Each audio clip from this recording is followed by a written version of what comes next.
been talking this idea over with a few folks, and I'm kind of convinced that pigs and goats are almost the same. One of the things I find, people have such a hard time keeping them in. You know, there's that old saying like you can't keep a goat in unless, you know, the fence will hold water. And to some extent, I agree with that. The goats can be incredibly difficult to keep in. But I've realized something over the years. The times the goats were the easiest to be kept in was when they were fed the best. And that is definitely true with pigs.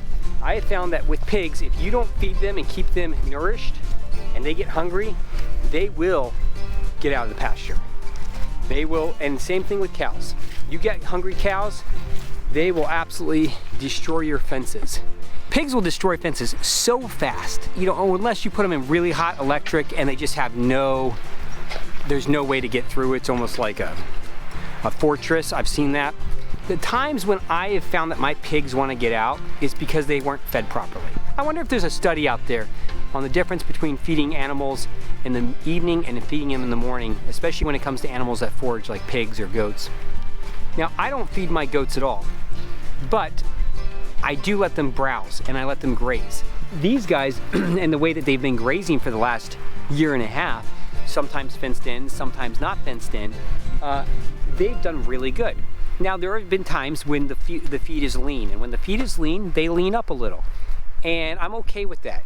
I want my animals to kind of have a cycle to the way they eat. It also builds instincts into them from one generation to the next. Oh, okay. Oh, you want to tell me that you specifically like goats? Okay. But you don't like to eat them? Okay. And what do you think about pigs? Very smelly? Pigs are smelly, okay. And what about boys? Oh, boys are smelly too? And girls? Not smelly, okay. Anything else you want to tell me? Oh, you're actually a lapdog? So why do I think pigs and goats are so similar? Well, they both do a very interesting thing around the farm, if you use them this way. Now, obviously, they can just be food, they can be milk. Well, obviously, pigs can't be milk, but goats can be milk. If you use them this way, they can both be ground developers for you. And what I mean by that is these goats will go in and they are going to eat all the vegetation. And what are they going to do while they're eating all the vegetation?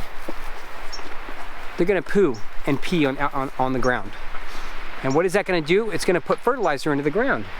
And it's going to make this pasture even better. It's going to build a better pasture over time. And sure, other things will take those nutrients and put them to work, like blackberries. But the goats like the blackberries so much, they're just going to devour it and just crush it. I mean, they're just going to eat it right down to the ground. I want to show you what she's eating. See that?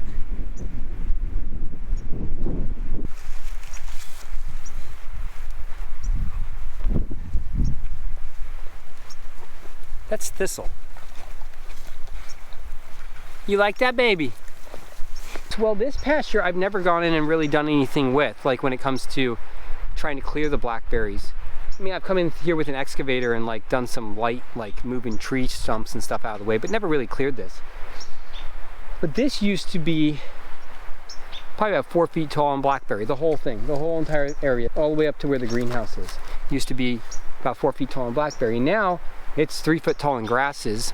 There's some hawthorns, but the goats are just absolutely destroying the hawthorns right now. I mean, that's what they're doing over there. They're eating all the leaves off the hawthorns. For me, goats are really the above ground disturbance. And I use pigs for the ground level to sub-ground level disturbance.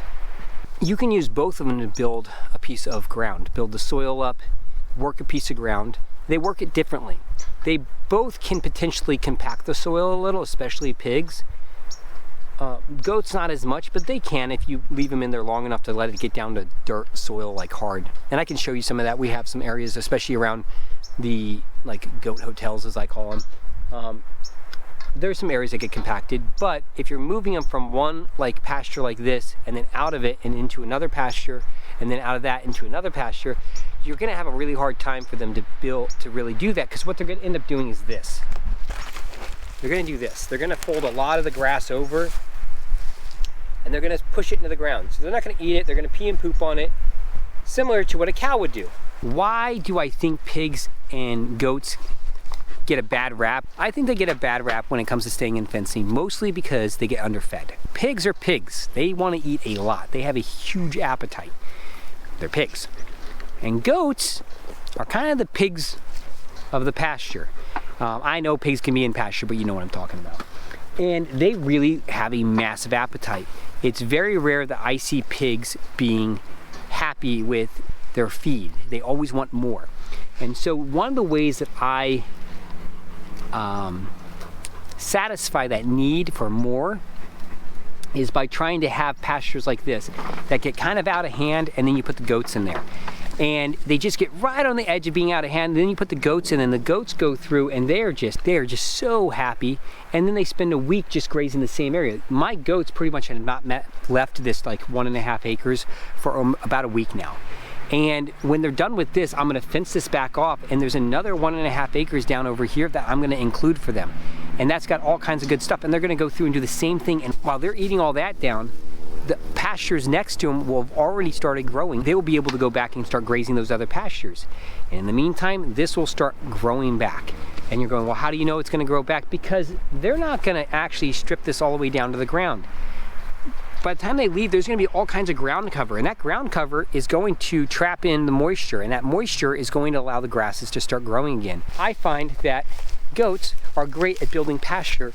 They're almost like a gateway animal to good pastures. That's how I look at them. Other folks may say, well, sheep are, you know, better builders of pasture. Well, you may be right. Sheep may build pastures better, but sheep also don't do the weed and brush control that goats do. But goats are easier, or sheep are easier to keep in. Yeah, potentially. I could see that argument. But I think most people who get goats and go, oh, they're hard to keep in, they just haven't worked with goats long enough to understand the psychology of the goats and to understand how much feed they need and what they need. And they've been in here grazing all this down, doing a great job in here. And right over here is green grass and lush pasture as well. They didn't try to get out and come over here. Matter of fact, the next place they're gonna go is right over there, right underneath those trees. It's a great place in the heat of mid-June, early July. But look what they've done. They're coming in here and they haven't even finished all this. They haven't finished all this, and they're perfectly satisfied with what they have. It's really about satisfying the animal's appetite. That's what I believe. I only have 4 years of experience, but that's what I've experienced and that's what I believe. So how do you keep goats in the fencing? Make sure that they're fed right. How are they fed right? Good, healthy, goat-friendly pasture. And what I mean by goat-friendly pasture is a mix, a variety. They like to browse. They're not a cow where they just want to sit there and eat the grass all day. They want to browse. They want to graze. Think of like a deer or an elk. They want to be moving across the pasture. They want to be moving across the hillside, the salad bar. They want to be moving across it just like they're doing right now. They're just moving across.